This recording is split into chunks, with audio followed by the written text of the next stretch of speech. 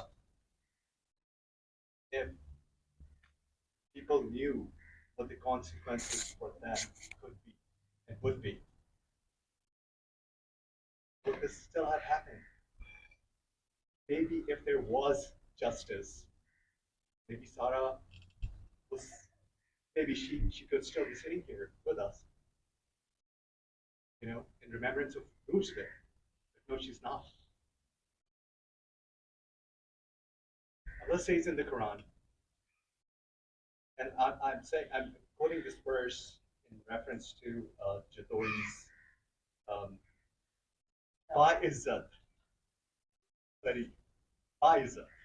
Just look at the words. I mean, just look at where we are as a nation, what our character is. How can we even use this word for a guy like him? Izzat buddy.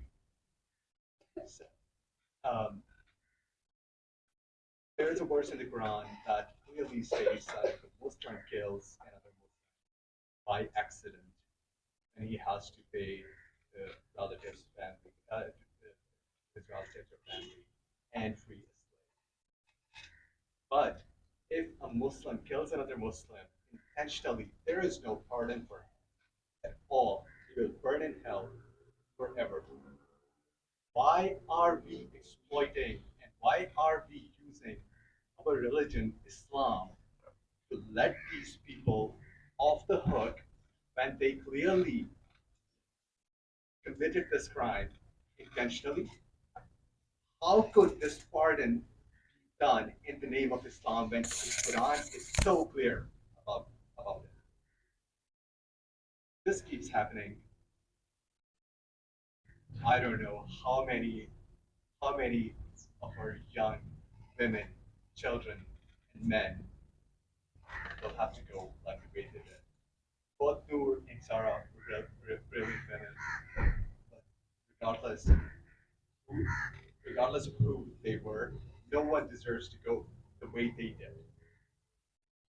And any criminal who is responsible for that does not deserve to get off the hook. And I hope and pray that we will get justice for both Noor and for Sara quickly. And that's all I should say.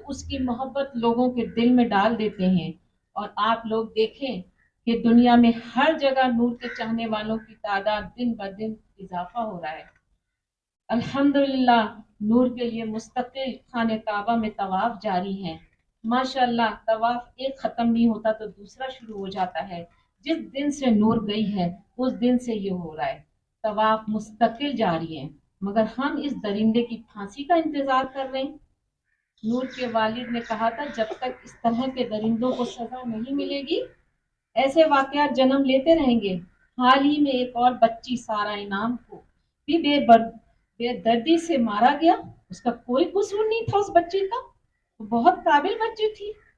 مگر آج میں اپنی عدالت سے امید کرتی ہوں اور کہتی ہوں کہ وہ ایسے لوگوں کو جلد سے جلد پھانسی دیں تاکہ اس ملک کے والدین اپنی بیٹی کے بچھڑ جانے کی وجہ سے رات رات جو روتے ہیں اور سو نہیں پاتے کیونکہ ہمارے گھر خاموش ہو گئے. اب اس آخر میں آپ لوگوں کا میں شکریہ ادا کرتی ہوں جس طرح آپ لوگوں نے ہمارا ساتھ دیا. جس طرح نور کے والد ہمیشہ کہتے ہیں کہ یہ معاملہ میری بیٹی کا نہیں بلکہ پاکستان کی ہر ماں بہن اور بیٹی کا ہے. پلیز دعا کیجیے کہ اس درندوں کو جلد سے جلد سزا ملے تاکہ پاکستان کی ہر ماں بہن بیٹی سکون سے زندگی گزار سکے, آزادی سے اس ملک میں جی سکے. یہی میں کہنا چاہوں گی اس موقع پہ. اور آپ لوگوں کا بہت شکریہ جو آپ لوگ میرا اتنا ساتھ دیتے ہیں. آمین آمین آمین. میں شوکت بھائی سے ریکویسٹ کروں گی کہ پلیز آئے. میں سب سے پہلے آپ سب کا شکر گزار ہوں کہ آپ لوگ اتوار کے دن آئے اور یہاں ہمارے ساتھ نور مقدم کی سالگرہ میں شریک ہوئے. یہ ایک ایسی سالگرہ ہے اس میں کوئی خوشی نہیں ہے, کوئی کیک نہیں کاٹا جا رہا ہے, بلکہ یہ ایک ہم یہاں اکٹھے ہوئے ہیں تاکہ ہم اس کو یاد کریں, ہماری بیٹی کو. میں مولانا ایدھی صاحب کے لیے آپ سب سے درخواست کروں گا کہ ان کے لیے آپ سب دعا کریں کہ اللہ ان کے درجات بلند کرے اور جنت الفردوس میں بہت اونچے مقام پہ رکھے ان کو. بلکہ ایدھی صاحبہ ان کے لیے دعا کریں. یہ ایک انسٹیٹیوشن تھی جو چلے گئے جنہوں نے بہت نیک کام کیا ہے, اور جس طرح ایدھی صاحب نے شروع کیا کام تو Guinness book of world record میں بھی ان کا نام آیا ہوا ہے. اور ابھی جو فیصل ایدھی صاحب اور کبرا ان کی بہن, اللہ ان کو ہمت دے. بھائی محمد علی دوڑا تھا وہاں ڈرائنگ روم میں, ہم نے اس کو کہا کہ بیٹا نام لکھا دو, اور اس نے نام نکالا قرآن شریف سے, اور وہ پھر بچی وہاں جارڈن میں ہمارے ساتھ رہی. پھر ہم عراق چلے گئے اور عراق میں اس چھوٹی سی بچی کو ہم جو ہے ساری الحمدللہ زیارتیں اس کو وہاں لے گئے. یہ میں اس کی پرسنل لائف کے بارے میں کچھ بتانا چاہتا ہوں, کس طرح کی نیک بچی تھی وہ. وہاں امام علی کے یہاں, امام حسین کے یہاں, امام عباس کے یہاں, حضرت شیخ عبد القادر جیلانی کے یہاں, امام موسیٰ قاسم کے یہاں, اور امام ابو حنیفہ کے یہاں. عراق ایسا ملک ہے جہاں پیغمبر اولیاء سب ہیں, اور چھوٹی سی عمر میں ہم اس کو سب زیارتوں میں لے گئے. وہ ساری زیارتوں میں گئی. وہاں جارڈن میں ہوتے ہوئے آپ نے سورہ کہف پڑھا ہوگا, اصحاب کہف جو ہے وہاں ہے, وہاں بھی ہم اس کو لے گئے.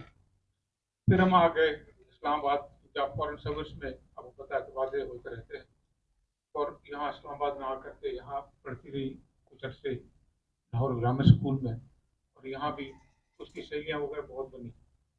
پھر ہم چلے گئے وہاں کوریا میں ایمبیسڈر بن کے گیا, تو وہاں جو ہے اس نے ہائی اسکول پڑھا, وہاں امریکن ہائی اسکول پہ وہاں پڑھی, اور پھر ایک وہاں یونیورسٹی تھی, ایوا یونیورسٹی, لیڈیز یونیورسٹی تھی, عورتوں کی یونیورسٹی تھی, 135 سال پرانی. اور وہاں بھی اس نے کوریا میں, آپ یقین جانے, ایک کورین کو مسلمان بنایا. تو اس کی یہ عجیب صفات ہیں, اور میں سن کے بہت ساری اس کی شہریوں سے ہمیں بعد میں پتہ چلا کہ یہ اتنی نیک اور خدا ترس لڑکی تھی. آئرلینڈ میں ہم پھر گئے. آئرلینڈ میں میں نے ایمبیسی پہلے گیا تھا میں. وہاں بھی اس نے بہت سہیلیاں بنائی. اور جب اس کی ڈیتھ ہوئی تو آئرش لڑکیاں اتنی ویجلس کی, انہوں نے اتنی وہاں اس کے لیے انہوں نے وہ کی, پروٹیسٹ کی, ویجلس کی. تو اس کی یہ نور مقدم ایک کسی لڑکی کا نام نہیں ہے, جس کو ایک درندے ظاہر ذاکر نے ایک سال پہلے قتل کر دیا. ایک انسٹیٹیوشن ہو گئی, ایک آواز ہو گئی, ایک آواز ہو گئی پاکستان میں اور پوری دنیا میں آواز ہو گئی ہے کہ اس طرح کے درندے جو معصوم بچیوں کی جان لیتے ہیں اس کے لیے کوئی جگہ نہیں ہے سوسائٹی میں اور کوئی جگہ نہیں ہے قانون میں. اور یہ سمجھتے ہیں اگر کہ قانون سے یہ لوگ بالاتر ہیں تو ان کی بہت بڑی غلط فہمی ہے. اور کچھ ایسی باتیں میں پہلے تو نہیں بتایا لیکن آج کی سالگرہ ہے تو جب اس کی ڈیتھ ہوئی تو خواب آتے ہیں انسان کو. مجھے خواب آئے کہ یہ اذان دے رہی ہے, اس کی ڈیتھ بالکل قربانی کی عید سے پہلے ہوئی. عرفات کے میدان میں اذان دے رہی ہے, سارے جانور اکٹھے ہو گئے اور وہ مجھ سے پیار کریں. ایسے ایسے خواب دیکھے ہیں میں نے, میں آپ کو بتا نہیں سکتا ہوں کہ اس کی ٹیکی کے بارے میں بتاتی ہے. میں ایک طویل جنگ سے نکلا ہوں اور میں کہتا تھا دیکھو ایسے درندوں کو جلدی پھانسی چڑھاؤ ورنہ ایسے اور معصوم بچیوں کی جان لے لیں گے لوگ. اور یہی ہوا. سارا انعام کا 23 سپٹمبر کو ایک اور درندے نے اس کی جان لے لی. ایک اتنی قابل بچی, پڑھی لکھی بچی, جو ایک بہت بڑا لاس ہو گیا اس کی فیملی کو اور ایک پاکستان کا بہت بڑا لاس. وہ ابو دھابی میں جو ہے اتنی بڑی عہدے پہ تھی کہ پاکستان کے لیے بہت خدمت کر سکتی تھی. لیکن اس طرح کے درندے جو سمجھتے ہیں کہ قانون سے بالاتر ہیں وہ اس طرح معصوم بچیوں کی جان لیتے ہیں. جیسے پہلے سب نے بتایا کہ ہمیں سب کو کھڑا ہونا پڑے گا. ہماری جوڈیشیری پہ ہمیں پورا یقین ہے اور انشاءاللہ یہ جو ہے ہمیں اللہ تعالیٰ کی طرف سے فضل ہوگا, کرم ہوگا. اور یہ جو ہے اپیلیں ہوئی ہیں ہماری طرف سے اور اس کے اور دوسرے جو ان کے کانگریس کی طرف سے, تو یہ جو ہے ان کو جلد از جلد ہو. اس کے علاوہ جو مائیں بیٹیاں پوچھ رہی ہیں, یہ جو دوسرے جو تھے ان کے ماں باپ ان کو کہتے چھوڑ دیں, یہ بھی اکمپلس ہیں, یہ بھی ملے ہوئے ساتھ. اگر یہ اس کو سمجھاتے تو اس طرح کی دردناک بات نہیں ہوتی. اور ہم سارا انعام کی فیملی کے اسلم صاحب اور دوسرے فیملی ممبر یہاں موجود ہیں, میں ان کے غم میں پورا شریک ہوں اور اللہ ان کو بھی انصاف دے. اور آپ سب لوگ کو میں ایدھی صاحب کی فاؤنڈیشن کو تشکیل پیش کرتا ہوں. شکیل صاحب نے بہت عزت کی, آپ لوگوں کی حفاظت گورنمنٹ کی ذمہ داری ہے. میں پرائم منسٹر صاحب سے اپیل کروں گا کہ وہ اس کے بارے میں سوچیں.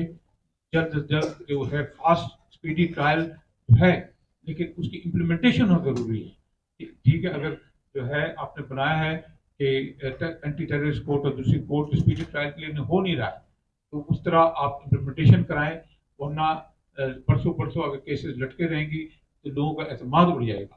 اور یہ نور مقدم اور سارا انعام کا کیس یہ اس طرح کا ہے, یہ سارے پاکستان کی بچیوں کے لیے کیس ہے. میں ساری پاکستان کے بچوں کے لیے کھڑا ہوں اور یہ آپ سمجھتے ہیں یہ اس طرح کے جو ہے کیسز جب ہوتی ہیں تو باہر کے انویسٹرز ٹورسٹ یہ نہیں آتے پھر ملک میں, تو یہ بہت بڑا لاس ہے.